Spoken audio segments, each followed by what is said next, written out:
Welcome to Storytime with Elo. The Man from the River. The village of Adumfi sat cradled between rolling hills and the silver thread of a river, its mud huts glowing red gold in the late afternoon sun. Smoke curled from the hearth fires, children's laughter tumbled through the dusty paths, and goats bleated lazily where women pounded yam in heavy mortars. Life here moved with the same rhythm it always had: steady, predictable, safe. But Aisha was anything but steady. By the time she was 16, she was already spoken of as the most beautiful girl in the village. Her skin gleamed like polished bronze, her eyes sharp as obsidian, her lips full and restless. Her beauty, though, was not soft. It was the kind that unsettled, that made men stammer and women whisper. Suitors came often, their fathers bearing jars of palm wine, their mothers bringing bolts of cloth, their words rehearsed and hopeful. And one by one, Aisha turned them away. Now Aisha was 21, and the whispers about her had already turned sharp. She ought to have 2 or 3 children tugging at her wrapper, a husband with claim to a name and the respect that came with it. Instead, she was still in her father's house, beautiful, sharp-eyed, unmarried. Too proud, some woman muttered when she walked past. Too stubborn, others sighed. A curse, a few dared to whisper. Her father's voice was heavier still. You shame us, Aisha. How much longer will you refuse men? Do you plan to grow old here, eating from a yam barn? You are no longer a child. It is time you carried a man's name, bore his children. A woman without a husband is a burden. But Aisha's spirit burned too fiercely for the narrow paths laid before her. She would smile politely, her head bowed, but inside she scoffed. None of the men were enough. Their worlds were small. Yam fields, goats, the same fireside tales retold until the embers turned cold. She wanted more, though she could not name what more meant. At night, when the moon shone silver across the thatched rooftops, Aisha would slip from a mat and wander to the square where the griot told stories by firelight. She sat in the shadows, listening as his voice wove sagas of warriors who crossed vast deserts, of queens with gold crowns, heavy as thunderbolts, of lovers who defied gods themselves.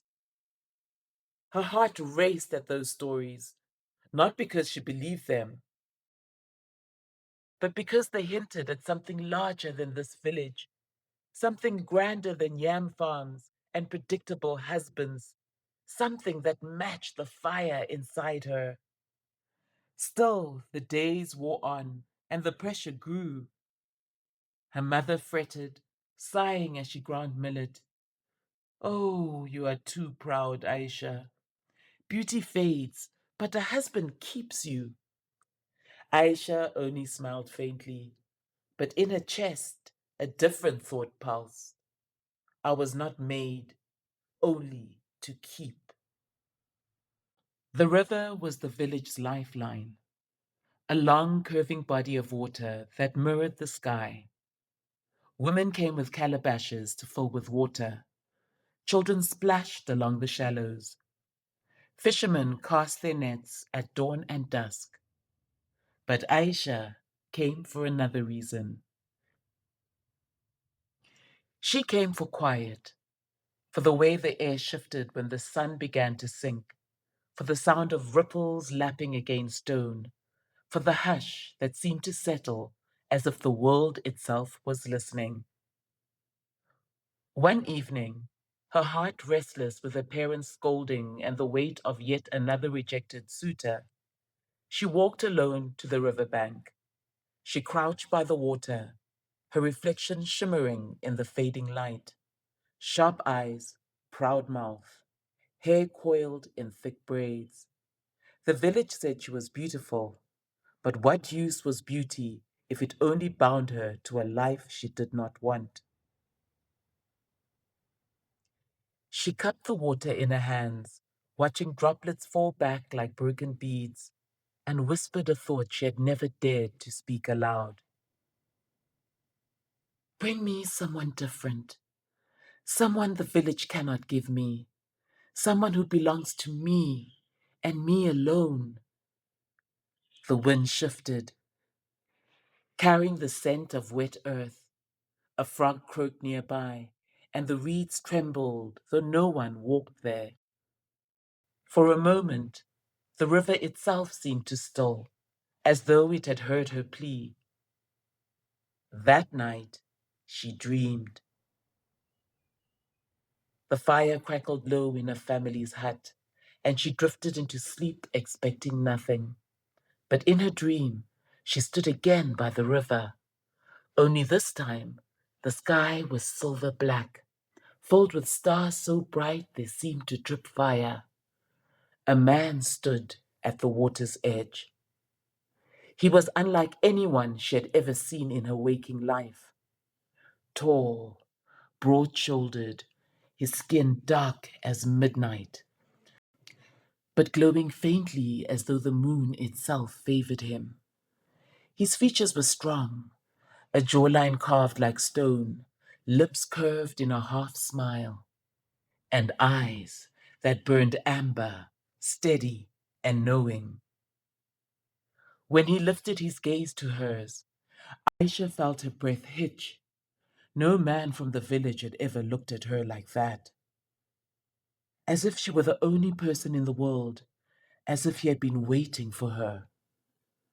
She woke with her heart pounding, sweat beading on her forehead, her body tingling with something she could not name. The sound of the river still echoed in her ears. And for the first time, Aisha wondered if her wish had been heard.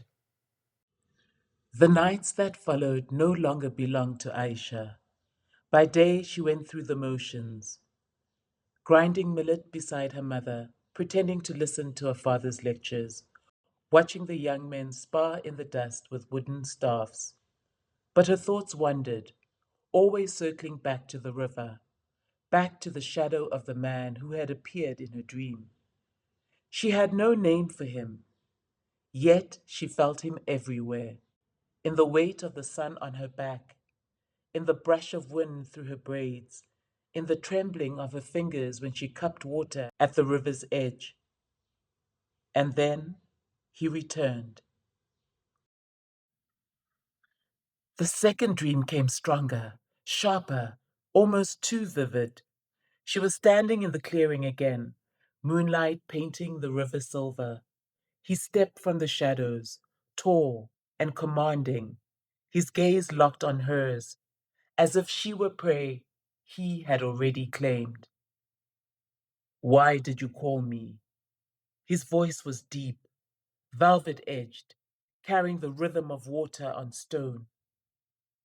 Her lips parted, but no sound emerged. She wanted to deny it, to claim it was only a dream, yet every nerve in her body hummed with recognition. He closed the distance slowly, deliberately, as though savoring every step. His hand brushed her arm, warm, impossibly real. The touch sent a shiver racing down her spine. You wanted more, he murmured, his eyes glinting amber beneath the stars. More than goats and suitors, more than safe little stories by the fire. Aisha's chest tightened. She should have been afraid, but fear was drowned out by something else, something dangerous, desire. His fingers lingered at her wrist, trailing sparks along her skin. Her breath hitched, heat blooming low in her belly. She closed her eyes, and when his lips grazed the shell of her ear, she nearly gasped. "Say my name," he whispered, but she had none to give him. When she opened her eyes again, the dream dissolved into darkness, leaving her alone with her racing heart and the ache of absence. From then on, sleep was no longer rest. It was surrender. Night after night, the dreams returned, each one more intoxicating than the last. Sometimes he kissed her wrist, sometimes the hollow of her throat. Sometimes he only stood close, watching, his eyes heavy with promise. And Aisha, who had spurned every suitor, now found herself longing, not for the boys of the village, not for the life her parents demanded, but for the man who came only when the moon rose. She no longer feared marriage, she feared waking. The line between night and day began to blur. Aisha no longer dreaded bedtime the way she once had as a child, when sleep meant surrender. Now she craved it. She longed for the hush that came when her mother's snores filled the hut, when the coals in the hearth burned low and the shadows thickened in the corners. That was when he came, the man from the river. This time, she didn't wake in a dream. She felt as though she had simply stepped across an unseen threshold. The air was cool, the river whispered in the distance, and he stood waiting for her, as though he had always been there. "You returned," he said softly, his eyes gleaming like fireflies caught in amber. "I could not stop myself," she admitted, voice trembling. He stepped closer, closing the space until the night seemed to bend around them. His scent was unfamiliar, not smoke or sweat or musk of the village men, but something clean, like rain on stone, sharp enough to make her dizzy. "Your people do not see you," he murmured, brushing his knuckles along her jaw. "But I do. I have always seen you." Her breath shuddered out. His words felt like water over parched earth, sinking deep, feeding something she hadn't known was starving. When his hand slid down to rest at the curve of her waist, she didn't pull back. Heat shot through her body, her lips parting on a whisper that never formed. The press of his touch made her ache with a hunger she had never named. "Tell me," he said, voice low, dangerous, and tender all at once. "What do you desire, Aisha?" She closed her eyes, the world spinning. She saw the suitors her father had paraded before her, men with loud laughs and calloused hands, eyes that slid over her like she was a prize goat. She saw the gossiping women, the judgment in their stares. She saw herself, always refusing, always waiting. And then she saw him, the man who had come from nowhere, called from her own longing, who looked at her like she was both a mystery and an answer. Her body answered before her lips did. She leaned into him, the warmth of his chest against hers, the rush of blood in her ears so loud she almost didn't hear his satisfied murmur. "Soon," he promised, his mouth grazing the curve of her neck. "Soon, I will be more than just shadow." She gasped awake, heart racing, body tingling with the memory of his touch. But the air in the hut still carried the faintest trace of rain on stone. And when she lifted her hand, her skin burned where he had touched her. Aisha wondered if she was dreaming at all, or if the man from the river was already crossing into her world. The gossip in the village grew sharper. Mothers clucked their tongues when Aisha passed. Girls her age glanced at her with pity or spite. 21 and still unwed. Too proud, too cursed. But Aisha barely heard them anymore. Her mind, her body, her very spirit were entangled in something far stronger than gossip. Each night, the man came, sometimes tender, brushing a kiss across her shoulder, sometimes fierce, pulling her against him as though he feared she would vanish. She woke trembling, skin fevered, lips swollen with a ghost of touch. And then it began to bleed into daylight. One morning, as she carried a calabash of water from the river, she felt it, the weight of a gaze, hot and steady. She spun, heart in her throat. There, among the reeds, just beyond the bend of the water, a figure stood, broad-shouldered, still as stone.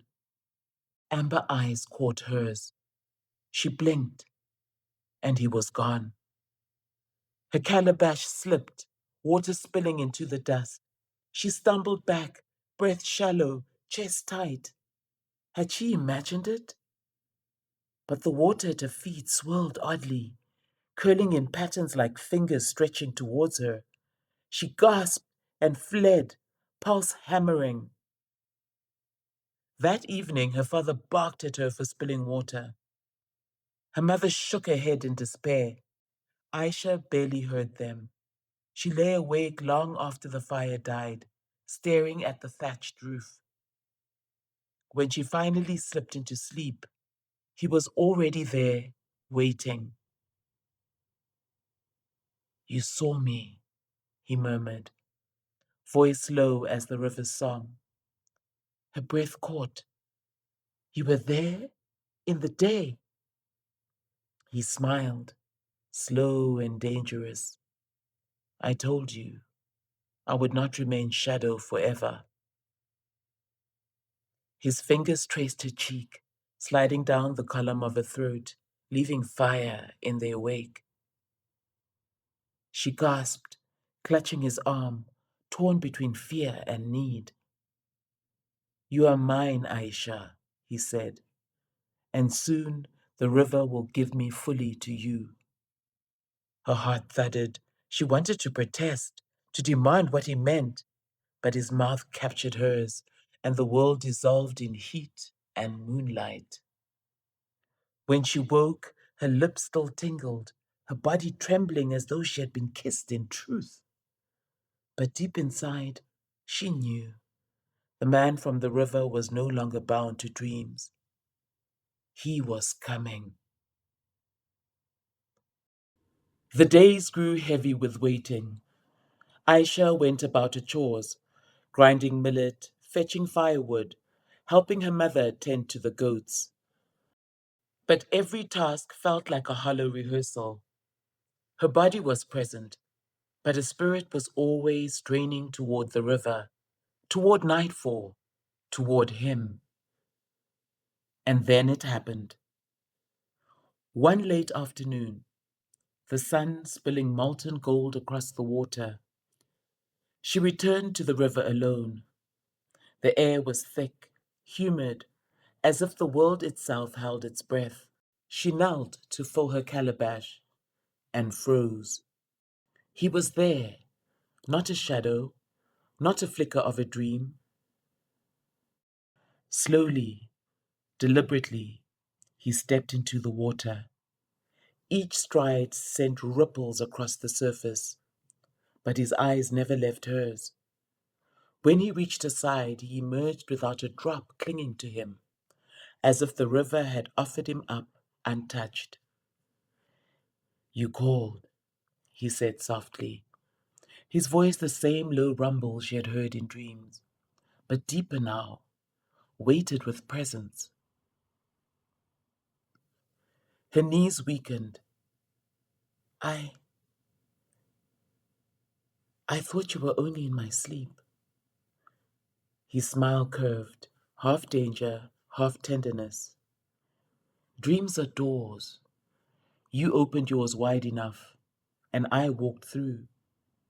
Do you think you were the only one who dreamed? Her breath faltered. What do you mean?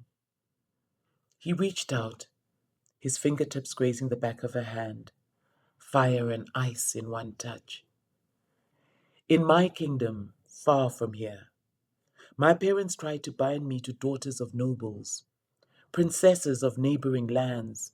They paraded beauty after beauty before me, but my heart would not move. I saw you, a woman at the river, fierce-eyed, unyielding. I thought perhaps it was madness, but no, it was a calling. I prayed, and I dreamed, and I called for the one I had not yet met. And you came. Aisha's hand trembled in his. I too called. I asked for a man beyond goats and yams, and you answered. We called each other Aisha, across rivers, across kingdoms, across dreams. What is your name? Aisha asked. Kojo, he replied. You are mine, and I am yours. And before long, I am going to make you my wife. Stay tuned for part 2, coming soon.